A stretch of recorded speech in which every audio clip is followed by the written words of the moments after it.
오늘 말씀은 다니엘서 2장 14절에서 19절입니다. 그때에 왕의 근위 대장 아리옥이 바벨론 지혜자들을 죽이러 나가매 다니엘이 명철하고 슬기로운 말로 왕의 근위 대장 아리옥에게 물어 이르되 왕의 명령이 어찌 그리 급하냐 하니 아리옥이 그 일을 다니엘에게 알림해 다니엘이 들어가서 왕께 구하기를 시간을 주시면 왕에게 그 해석을 알려드리리이다 하니라.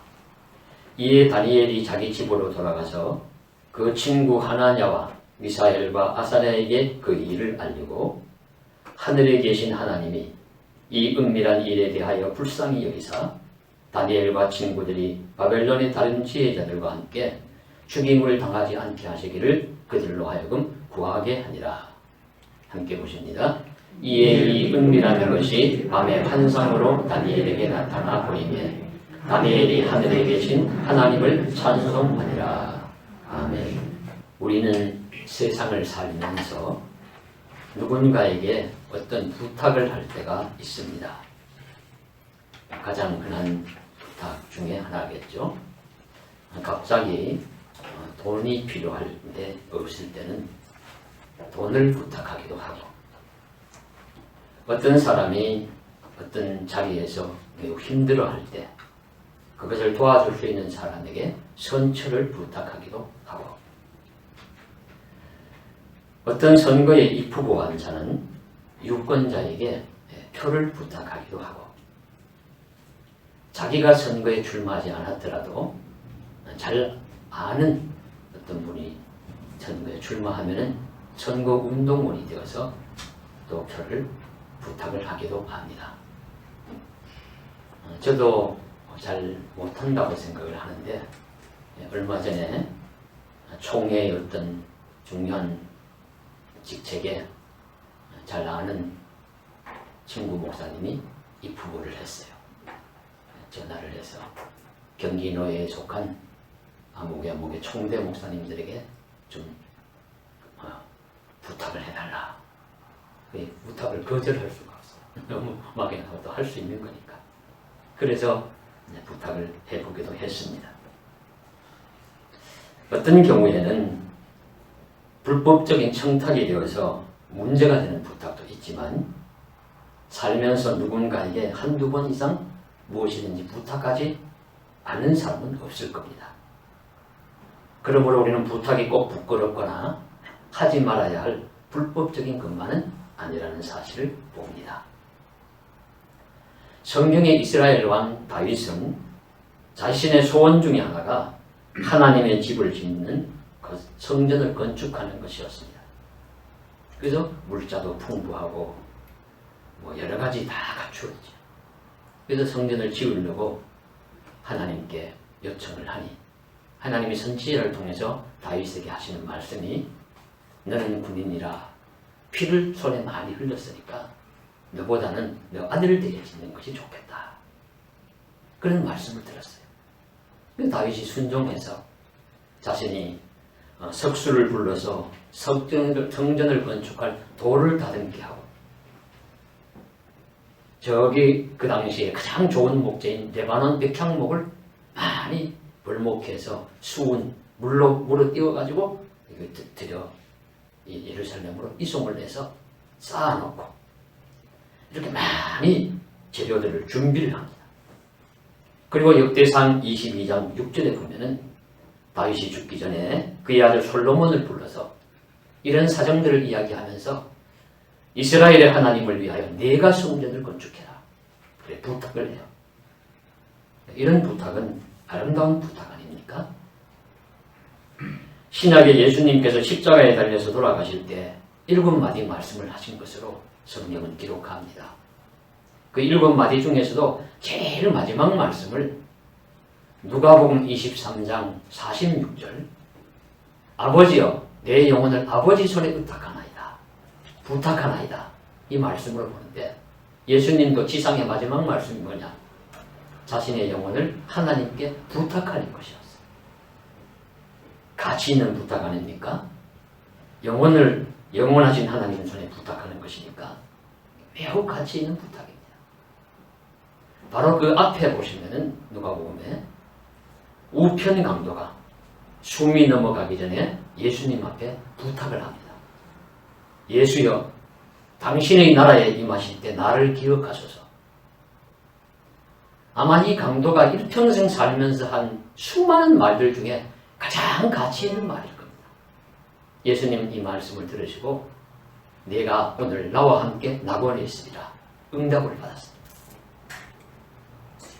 한마디의 부탁으로 주님의 대답을 들었고 영원히 살았을 것이라고 우리는 믿기 때문입니다. 이런 등등의 사람을 살리고 영혼을 살리고 가치 있는 일들을 이루는 부탁들이 얼마든지 있습니다.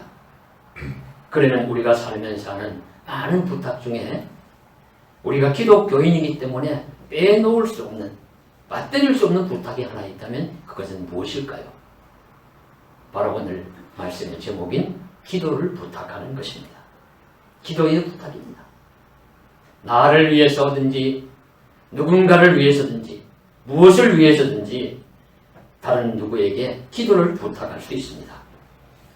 이 부분을 오늘 말씀을 통해서 함께 나누고자 합니다.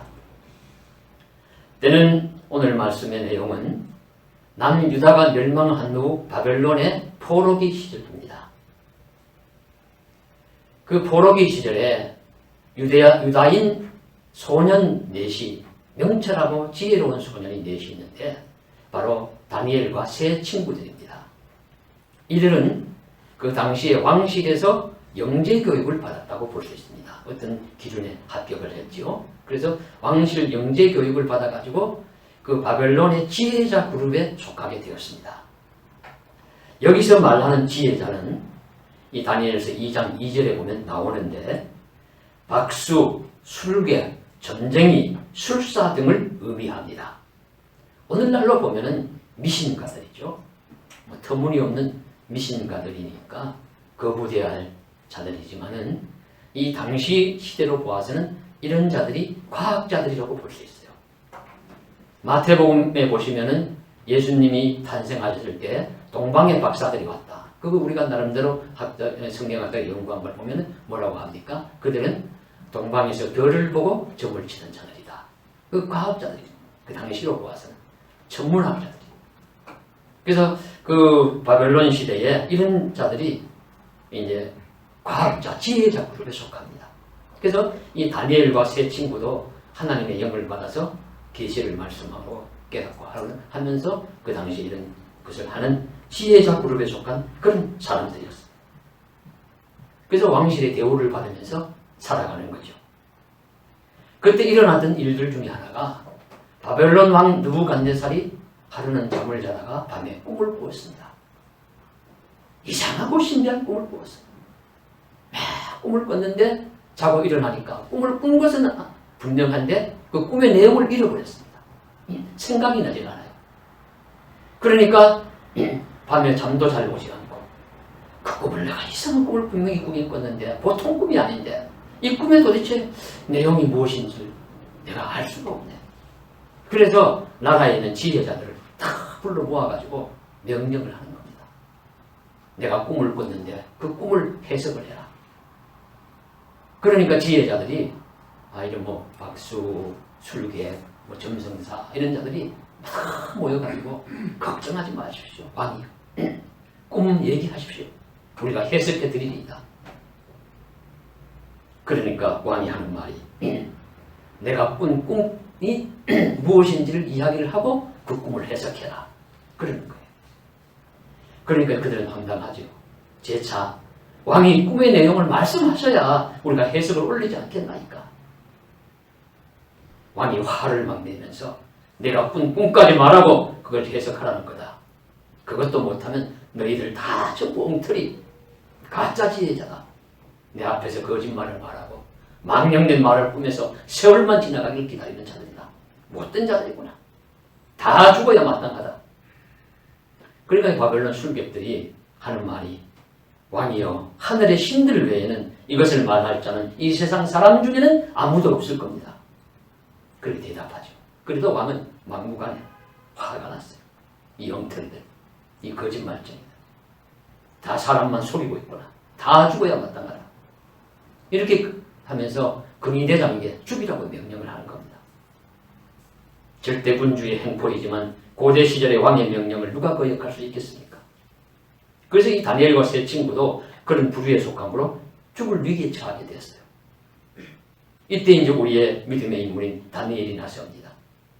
근위대장을 만나서 명철하고 지혜로운 말로 무슨 일이냐 물어보고, 그리고 먼저 시간을 버는 거죠. 답을 찾는 게 중요하지 사람을 죽이는 게 뭐 그리 바쁘냐, 왕의 명령이 어찌 그리 급하뇨, 이렇게 하면서 왕을 만나게 해달라. 그래서 왕을 가서 만나요. 만나고 오늘 말씀 읽어보신 대로 시간을 주시면 그 해석을 왕에게 알려드리리이다. 그러니 왕이 그러면 그렇게 하겠다. 시간을 벌고 집으로 돌아와서 세 친구를 만나가지고 하는 말입니다. 우리가 사정이 이러하니 기도할 때 너희가 우리 모두가 다 함께 죽지 않도록 하나님께 구하라. 하나님께 기도하라. 그런 말씀이죠. 기도를 부탁합니다. 그리고 자신도 간절히 기도할 때 놀랍게도 하나님이 바벨론 왕이 꾼 꿈을 환상 중에 보여주시는 겁니다. 똑같은 내용을 보여주시니까 그 꿈의 내용을 아는 거죠. 바로 다니엘 같은 지혜자가 꿈의 내용, 꿈이 무엇인지를 아니까 그 꿈을 잘 해석을 합니다. 그래서 왕에게 들어가서 아뢰니까 왕도 깜짝 놀라는 거죠. 그래서 참 다니엘을 더욱 높이고 선물을 많이 주고 모든 지혜자들의 어른을 삼았다 하는 내용이 다니엘서 2장에 나오는 말씀입니다. 여기에서 다니엘이 친구들에게 기도를 부탁하는 장면을 붙잡고자 합니다. 너희들도 하나님께 구하라. 너희들도 하나님께 구하라. 좀 풀어 말하면 이런 일로 우리는 물론 이 나라의 모든 지혜자가 다 죽게 되었으니 나도 기도할 테니 너희들도 기도하여 이 문제를 해결할 수 있도록 하자. 그런 내용이죠. 다니엘 자신도 누구 못지않은 기도의 능력을 받은 자입니다. 그렇지만 삶의 친구들, 신앙의 동역자들, 기도의 동역자된 친구들에게도 기도를 부탁하는 것입니다. 이것이 현명한 자세라는 말씀입니다. 그래서 기도를 부탁하는 것은 결코 부끄러운 일이 아닙니다. 믿음의 행위입니다. 우리도 스스로 기도할 뿐만 아니라 기도를 부탁하는 믿음을 가질 수 있기를 간절히 원합니다. 우리는 어떤 때 주로 기도를 부탁합니까? 세 가지로 요약하겠습니다. 첫째, 어려운 문제에 봉착했을 때 기도를 부탁해야 합니다. 다니엘이 부딪힌 문제는 이 바벨론 술사들이 이야기하잖아요. 하늘의 신들이 아니면 땅에 있는 사람 중에서는 어느 누구도 이 문제를 풀 수 없습니다. 그만큼 어려운 문제입니다. 어떤 사람이 꾼 꿈을 해석하는 것도 쉽지 않습니다. 뭐 이렇게 해석할 수도 있고 저렇게 해석할 수도 있고 하니까 또 그것이 옳은지 그른지 누가 분별하기도 어려우니까 쉽지 않은데, 그런 면에서 보면 창세기의 요셉이 처한 상황은 이 다니엘보다 좀 쉬웠어요. 왜냐하면 그는 떡 맡은 관원장, 술 맡은 관원장, 바로 또 애국 왕실의 바로 왕이 자기가 꾼 꿈을 이야기를 하고 해석을 하라 했으니까 해석을 하면 되었는데, 이 다니엘 같은 경우에는 꿈의 내용을 모르는 가운데서 그 내용까지 알고 해석을 하라고 하니까 그 얼마나 어려운 문제겠습니까? 이런 인생의 어려운 문제에 부딪혔을 때 기도해야 하고 기도를 부탁해야 합니다. 사실 누구나 인생에서 어려운 문제에 부딪힐 때가 있습니다. 아무리 내 힘, 내 지식, 내 배경, 나와 연관되는 거 다 동원해도 다 풀 수 없는 문제에 부딪힐 때가 있습니다. 이때 믿는 자라면, 신앙인이라면 기도할 수밖에 없어요. 전능자에게 하나님께 기도하는 것입니다. 그런데 나 홀로 기도하는 것보다는 함께 기도하는 것이 더 힘이 있고 좋은 방법이라고 성경이 말씀해 주시니까 함께 기도하는 것이죠. 요한계시록에 보시면 7교회 중에 라오디게아 교회가 주님께 책망을 받습니다. 너희 믿음이 미지근하다. 차든지 덥든지 해라. 그래서 이제 믿음은 미지근하면 안 되는데 기도는 뜻 믿지 구함으로 하라 하는 말이 있습니다.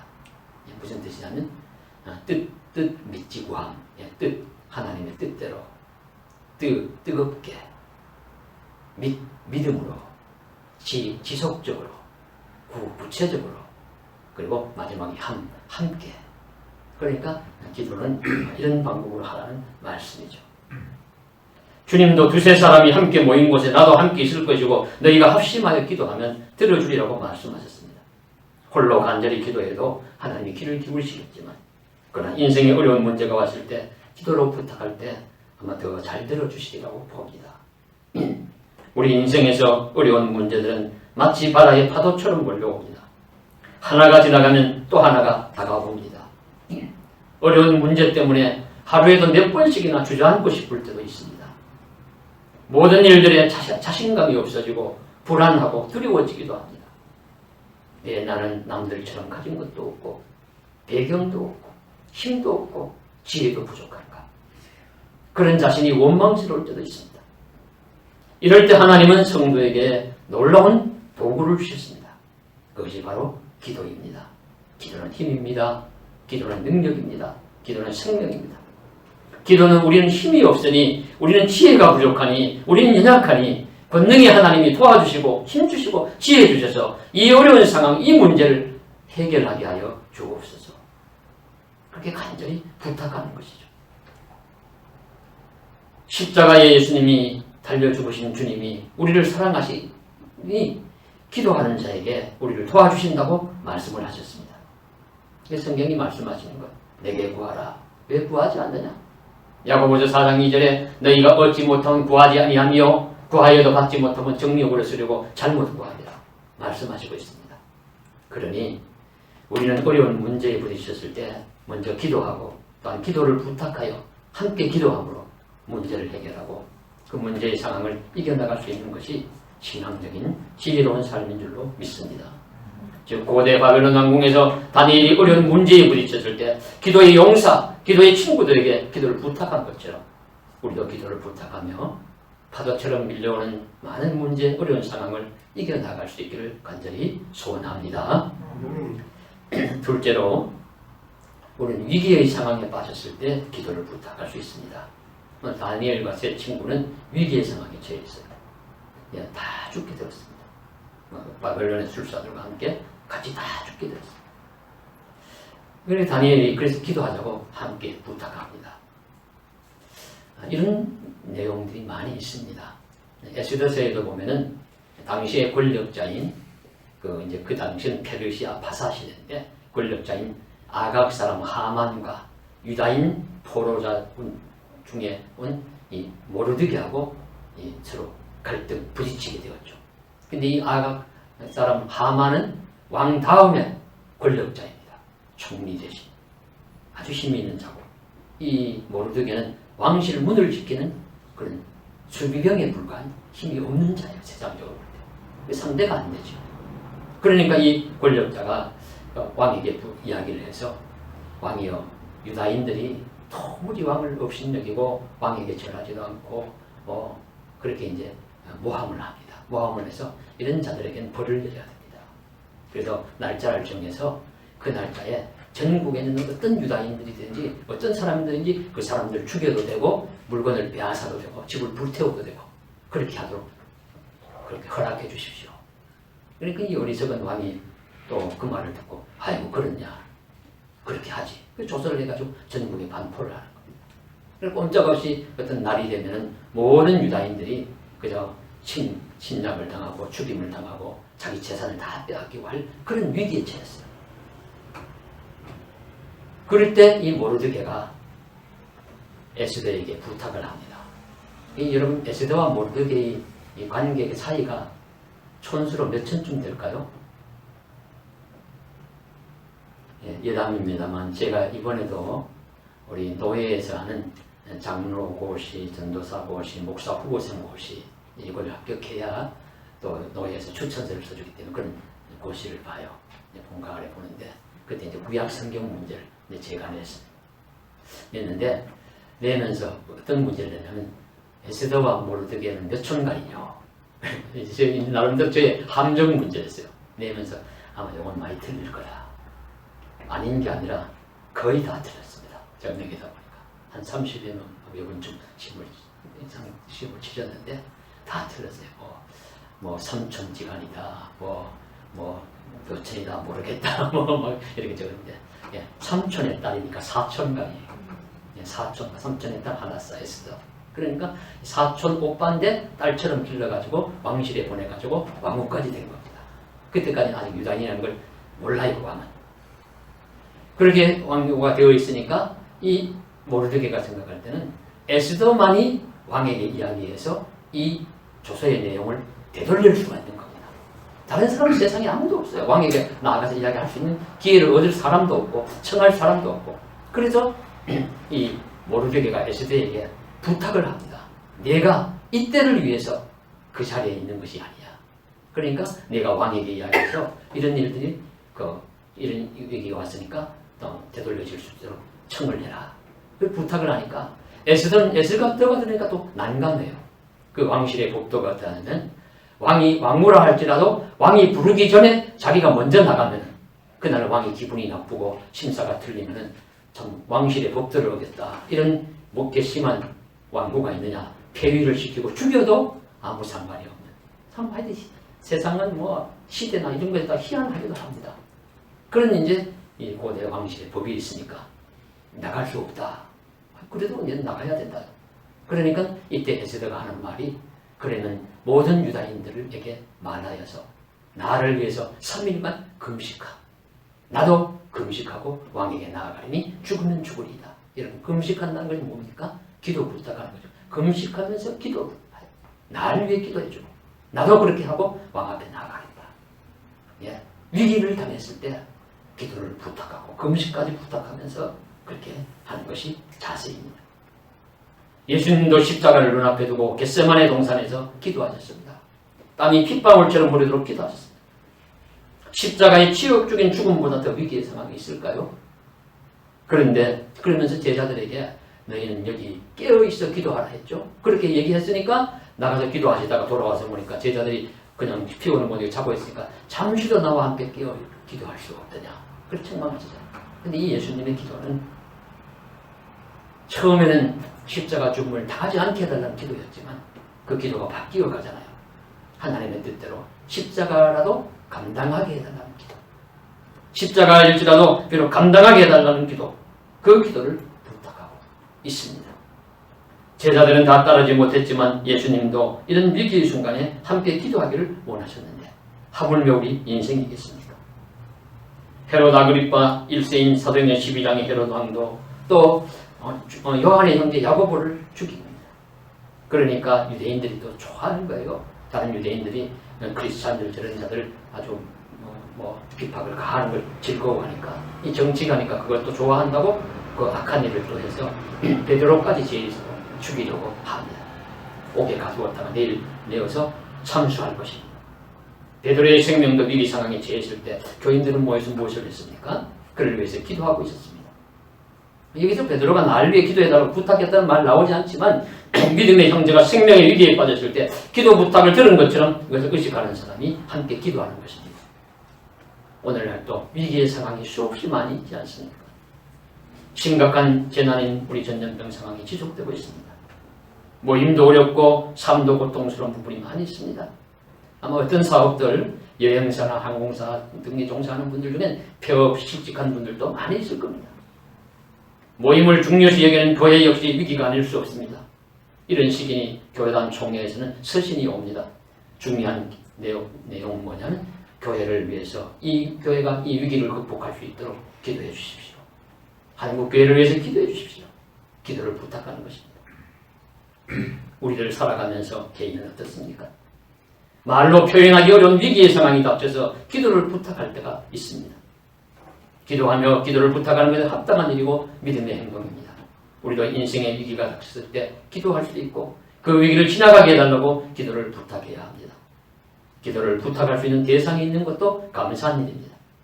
우리 함께 기도하며 또 기도 부탁을 또록 함께 기도하며 이 위기를 이겨나갈 수 있기를 간절히 소망합니다. 마지막 세 번째로는 간절한 소원이 있을 때 기도 부탁을 해야 합니다.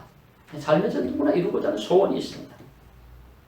바울 같으면은 전도의 문이 열리도록 기도해달라고 부탁했습니다. 골로새 4장 3절에 또한 우리를 위하여 기도하되 하나님이 전도할 문을 우리에게 열사 그리스도의 비밀을 담대히 말하게 하시기를 원하노라. 구하라. 그러니까 이 바울은 전도에 미친 사람이죠. 그러니까 자기는 전도가 소원이에요. 선교가 소원이에요. 그러니까 날 위해서 전도의 문이 열리도록 기도를 해달라 부탁합니다. 로마서 15장 30절에 보시면 너희 기도에 나와 힘을 같이 하여 나를 위하여 하나님께 빌어 나로 유다에서 순종하지 아니하는 자들로부터 건짐을 받게 하고 자신의 생명이 위경에 달렸을 때 불신 유다인들에게서부터 건짐을 받게 해달라. 그렇게 또 기도를 하나님께 빌어달라고 부탁을 합니다. 빌립보서에서는 에바브로디도가 병들었을 때 빌립보 성도와 바울도 간절히 기도했습니다. 창세기 아브라함은 소돔성에 죽을지도 모를 롯을 위해서 자신이 하나님께 간절한 기도를 드립니다. 한나는 아들을 낳는 것이 간절한 바람이요 소원이었으니 그를 위하여 간절히 기도하게 되고 영성이 떨어진 제사장일지라도 엘리 제사장에게 자신의 소원을 아뢰입니다. 기도 부탁을 하는 것입니다. 그래서 실제 우리도 세상을 살아가면서 어떤 소원이든지 가지게 마련입니다. 어떤 맹인인 분에게 소원을 물으니까 자식들 얼굴 한번 보는 것이 소원이다. 맹인이요 귀먹고 말 못하는 장애를 살아야 했던 헬렌 켈러는 사흘만 볼 수 있다면 이라는 소원의 에세이를 펴냅니다. 사흘만 볼 수 있다면 나를 가르쳐준 설리만 선생님을 확인하고 싶고 산과 들을 산책하며 나뭇잎과 꽃과 풀들을 보고 싶고 동이 트는 웅장한 장면도 보고 싶고 박물관 미술관도 보며 보석 같은 밤하늘의 별들도 보고 싶고 마지막 눈을 감아야 할 순간이 오면 사흘을 볼 수 있게 해준 하나님께 감사기도 드리고 영원한 암흑으로 돌아오겠다. 이렇게 말하기도 합니다. 정말 간절한 소원을 너무 많이 있기 때문에 저마다 말씀을 드리지 못하고 그죠? 객관적인 거 하나. 소원을 가지신 분 우리가 본 중에 한 15년 전에 영상으로 많이 있다는 거. 맨발 할아버지 같은 기억하시죠? 최춘선 할아버지. 이분은 정말로 통일이 이분은 간절한 소원이에요. 그래서 통일이 이분은 그날까지는 나는 신발을 신지 않겠다.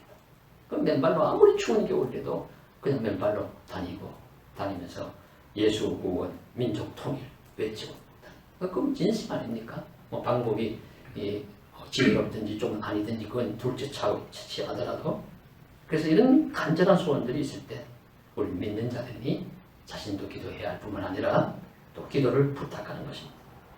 기도를 들어주는 하나님이 그 응답은 결정하실 것입니다. 우리가 간절한 소원을 하나님께 아뢰을 것이요 기도의 동역자들에게 부탁을 잘 할 수 있기를 원합니다. 그래서 왜 기도를 부탁해야 합니까? 기도를 들으시는 하나님이 우리의 힘이시고 우리의 능력이시니까 모든 일의 성사를 결정짓기 때문입니다. 그래서 오늘 읽으신 말씀 그 다음 말씀 보시면 이 다니엘의 찬양의 내용이 나오는데 이 하나님은 이런 분이시다. 왜냐하면 다니엘에게 그걸 보여주셔가지고 해석을 하게 하셔서 모두를 죽지 않게 하셨으니까 살렸으니까 이제 그런 지혜와 능력이 하나님께 있기 때문에 때와 계절도 바꾸실 수 있는 분이기 때문에 왕들을 세우기도 패하기도 하시는 분이기 때문에 깊고 은밀한 일을 말씀하시는 분이시기 때문에 등등을 하면서 하나님을 찬양합니다. 하나님이 기도의 응답자이시기 때문에 하나님께 우리는 기도를 하고 기도를 부탁을 합니다.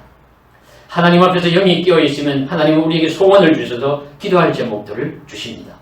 그 제목들을 기도하게 하시고 또 다른 기도의 사람들에게 부탁하게 하십니다. 그리고 그 일들을 성사되게 하십니다.